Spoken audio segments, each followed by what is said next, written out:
Mark Rome. He's a professor of government and public policy at Georgetown University. Thanks very much for your time, first of all, Mark. Pleasure to be here.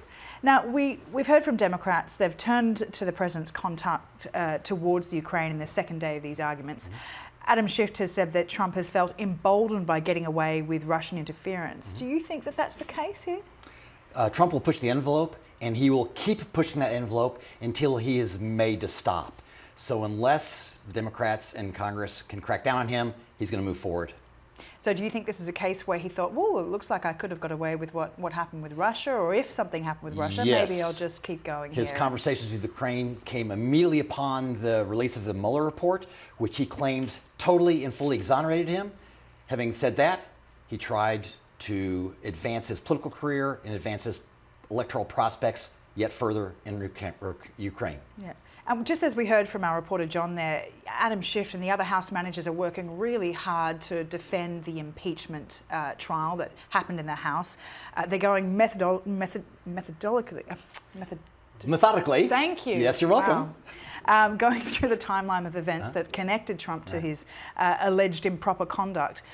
What are the House managers doing here? Are they trying to convince those sparse few Republican senators that they need on their side, or are they trying to get access to witnesses? What's their motivation? Ultimately, they are trying to get more witnesses to come forward. Yeah. They have the evidence they have. They find it compelling, but that evidence has not persuaded Republican senators, nor has it persuaded the Republican base. So absent more incriminating information, the Republicans are certainly going to give Trump a free pass in the Senate and in his electoral base. So if we do successfully see witnesses, which perhaps at this point is a little doubtful, we'll have to wait and see when we get to the vote in the coming weeks. If they're successful, how might a testimony from John Bolton or Mulvaney change the trial, do you think?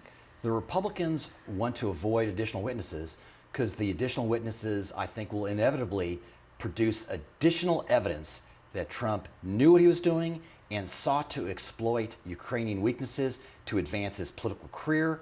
President Trump does not want any additional news like that coming forward to the Senate. And what about this prospect of a witness swap whereby the Republicans are trying to hear from Joe Biden and even Hunter Biden? Okay, this is a little bit of a crazy thing because normally in a trial, you don't swap witnesses. This is not a bargaining session. And it's not clear what either of the Bidens have to do with the allegations against Trump. Still, they may use that as a card to try to gain leverage over the Democrats to bring the Bidens to the Senate. I don't think that's ultimately going to happen.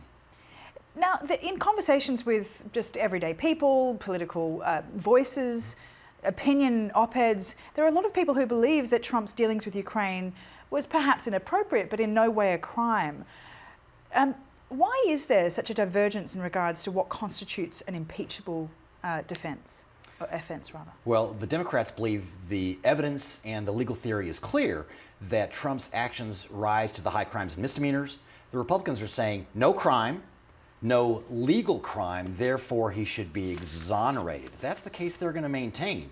Now, there can be legitimate disagreement, but I think the Republicans' main goal is to convince their voters that Trump did nothing that reached an impeachable offense. Okay, really interesting talking to you tonight. Thank you very much for coming in, Mark. It's my pleasure. Mark Rome there. Cheers.